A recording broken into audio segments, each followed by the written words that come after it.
analysis of the salt, which is lead acetate. So how are we going to proceed?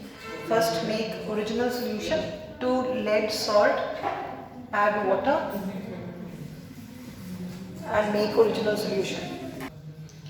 See, this solution has been made in distilled water and this is in ordinary tap water. Since tap water has chloride ion also, so there's a little bit of extra turbidity here.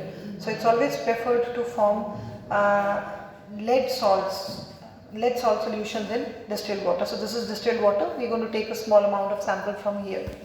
Now to this original solution, that is aqueous solution of salt, adding dilute HCl and a clear white precipitate indicates presence of lead ion.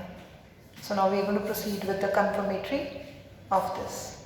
So separated the precipitate, white precipitate, and we've added water to this.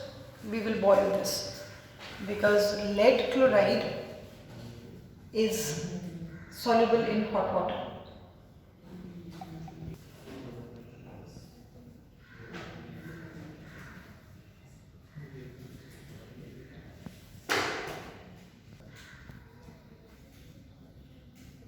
So it has started to dissolve.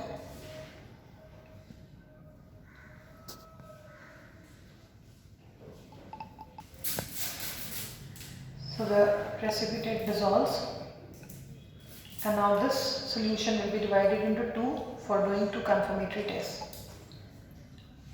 I repeat what we've done. We have separated the lead chloride precipitate, filter out or decant the solution and boiled this precipitate with water to dissolve and make a clear solution. Now divide this into two and we'll proceed with two confirmatory tests. To one part potassium chromate is added and a yellow color precipitate indicates presence of lead ion, and this is potassium chromate, which is a clear yellow liquid, and here we get formation of lead chromate, which is in the form of a yellow precipitate. If you directly add, even barium ions form a yellow precipitate of barium chromate resembling this. So add Ki to the other solution and a yellow precipitate due to lead iodide indicates confirmation of lead ion. To the salt, now we are going to proceed for acetate analysis, that is acid radical analysis. Now to the solid salt I am adding dilute sulfuric acid.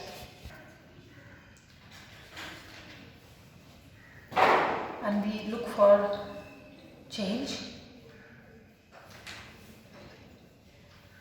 No observation as such, no change, but when the smell is taken, a very faint smell of acetic acid, vinegar like smell is observed, indicating might be. Now this acetic acid smell sometimes comes with dilute acid and more strongly it is observed with concentrated acid.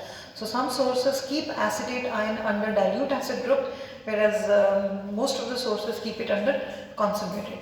So it's not a very clear indication, not a clear vinegar like smell.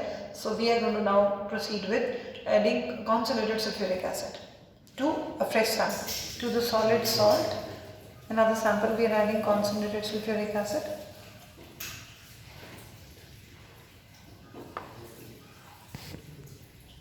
No visible change, but it smells of vinegar. It gives vinegar like smell, right? Acetic acid smell. So indicating presence of acetate ions. We are going to proceed with confirmation of acetate radical. Red color on adding neutral ferric chloride. So we are going to heat to get, if you boil this, you get a darker red precipitate. On boiling, it becomes deeper red and settles down as a red precipitate. So this confirms presence of acetate ion. Now here I have half a spatula of, this is our salt, lead acetate, this is oxalic acid, and I'll just make a paste by mixing the two with water. Just mixing the two with water and making a paste. And we will smell this. So this is going to smell of vinegar, acetate ion, that is vinegar like smell. So this indicates, this is the second confirmation for acetate ions.